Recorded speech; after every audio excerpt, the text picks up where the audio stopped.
Bismillahirrahmanirrahim. Assalamualaikum warahmatullahi taala wabarakatuh.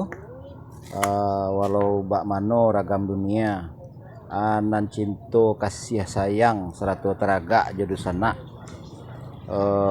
di pintu medsos YouTube bakajan juwo. Kadang malah karajun dan basambia jadinya. Dusana nambah utamuan murid itu juwo di akun Facebook ambo, akun Facebook atas nama Pangulu Merapak Alam ya.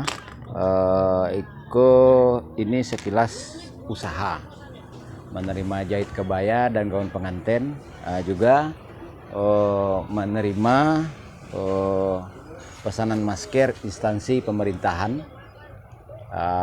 banyak kajarinya ini, Cilacap, NTT, Garut, macam-macam. Masker kepegawaian, masker ibu-ibu dan wanitanya gitu istilahnya ya. Jadi konten ini berisi cara mudah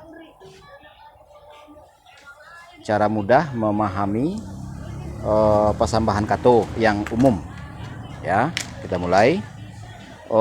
Itu di Minang itu ada pesambahan kato yang diibaratkan sebatang kayu gadang di tengah koto ya. Itu kita mulai dari urat sampai ke pucuk ya. Begini,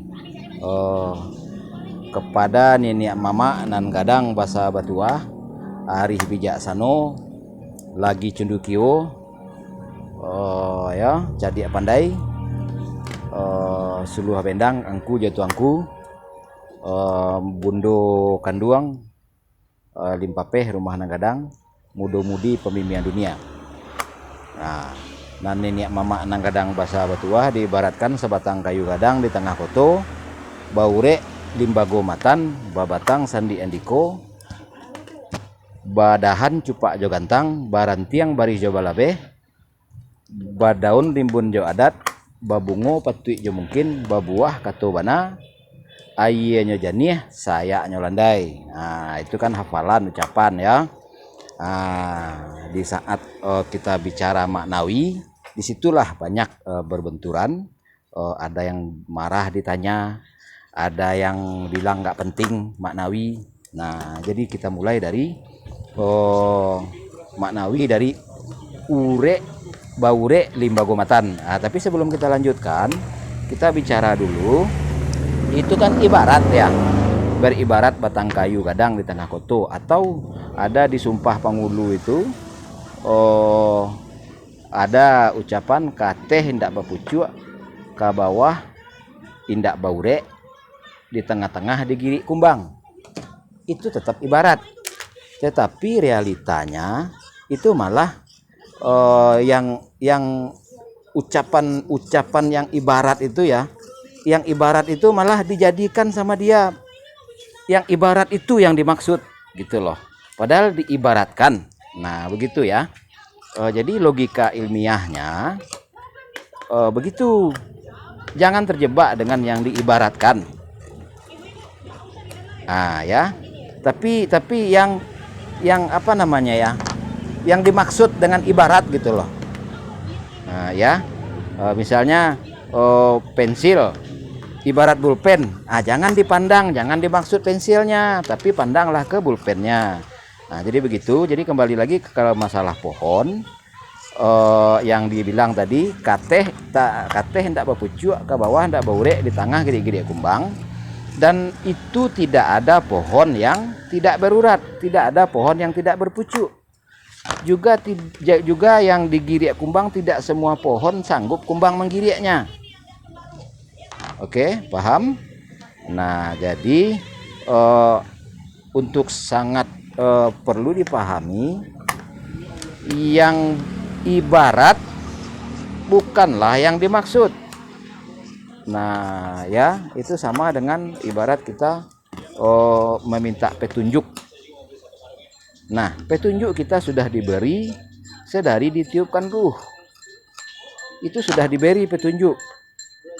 Dan petunjuknya apa? Petunjuknya Al-Quran. Dan Al-Quran tergambarnya di apa? Di sebatang tubuh. Sebatang tubuh itu susunan ayat Al-Quran. Ya, jadi Sementara realitanya masih banyak yang berdoa meminta petunjuk. Nah, tetapi di pihak di sisi lain dia dengan tegas mengatakan Al-Qur'an itu adalah petunjuk yang nyata. Nah, jadi kejanggalannya di mana? Kejanggalannya itu adalah sudah ada petunjuk, sudah menerima petunjuk, sudah tahu petunjuk atau penunjuk arah. Nah, rata-rata yang diceramai, yang diketubahi adalah penunjuk arah. Nah, tuntunannya penunjuk arah. Dalam petunjuk ini ada perintah, ada larangan. Ya. Nah, tapi realitanya yang terjadi, yang petunjuk ini yang diceramahi, perintah diceramahi, larangan diceramahi. Ya, sewajarnya berjalan ke arah yang ditunjuk oleh petunjuk, bukankah begitu? Nah, jadi kalau ini tidak diawali dan dipahami, itu LC pun gelar, Syekh pun gelar, lulus dari UIN itu ngawur tetap, karena dia itu menceramahi larangan, menceramahi perintah, menceramahi petunjuk, menceramahi Al-Qur'an. Sampai di sini paham? Ya, kembali kepada